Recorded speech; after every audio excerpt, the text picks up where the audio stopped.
বেতন কেমন থাকবে? 600 রিয়াল। 600 রিয়াল। অরিজিনাল কোম্পানি কিনা? জি অরিজিনাল। হাজারো স্বপ্ন নিয়ে পাসপোর্ট তৈরি করেছেন, যাবেন সৌদি আরবে। আজকে ভাইয়ের ফ্লাইট, ভাই যাচ্ছেন স্বপ্ন নিয়ে সৌদি আরব।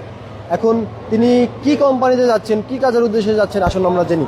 কি অবস্থা ভাই, কি কাজে যাচ্ছেন সৌদি আরব? আসসালামু আলাইকুম, আমি যাচ্ছি ক্লিনার দিশা। ক্লিনার। কি কোম্পানির নাম কি? কোম্পানি আপনার শর্টকাটে red to company. Red to company. কি মানে মানে কত লাগলো খরচ এখানে? পরে তো আপনার 4,30,000। বেতন কেমন থাকবে? 600 রিয়াল। 600 রিয়াল। অরিজিনাল কোম্পানি কিনা?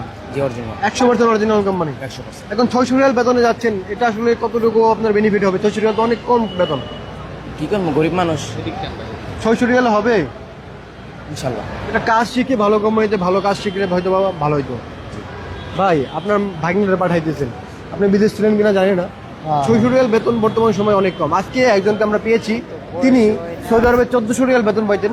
ওই 1400 রিয়াল বেতন রাইখা তিনি একেবারে চলে আসছেন, বলতেছেন যে 1400 রিয়াল বেতন আমার পুষে না। এখন আপনার ভাগিনা এই যে 600 রিয়াল বেতনে যাচ্ছে, পুষবে নাকি ওখানে যাওয়ার পরে অন্য কোনো কাজ করবে? না, অন্য কোনো বাইরে যদি অপারেট থাকে পার্ট টাইম করলে তো পার্ট টাইম নাই বর্তমান সময় সৌদি আরবে, পার্ট টাইম থাকতে পারে, নসিব যদি ভালো হয় থাকতে পারে। না, খুবই কম।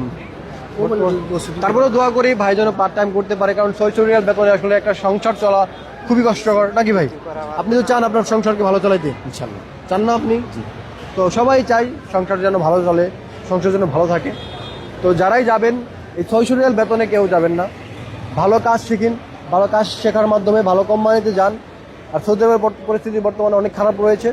স্বপ্ন আপনাদের হয়তো বা রয়েছে, কিন্তু যাওয়ার পরে তো স্বপ্ন বাস্তবায়ন করতে হবে। তো স্বপ্ন বাস্তবায়ন করার আগে বা দেশ থেকে যদি ভালো মাধ্যমে না যান, ভালো কোম্পানিতে না যান, ভালো বেতনে না যান, তাহলে স্বপ্ন বাস্তবায়ন হবে না, স্বপ্ন রয়ে যাবে।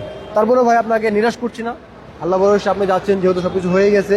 যাওয়ার পরে আলহামদুলিল্লাহ দেখে শুনে কাজ করবেন, কাজ শেখার কাজ করবেন, চেষ্টা করবেন, ইনশাল্লাহ ভালো কিছু হবে আপনার। ইনশাল্লাহ দোয়া করবেন। ওকে।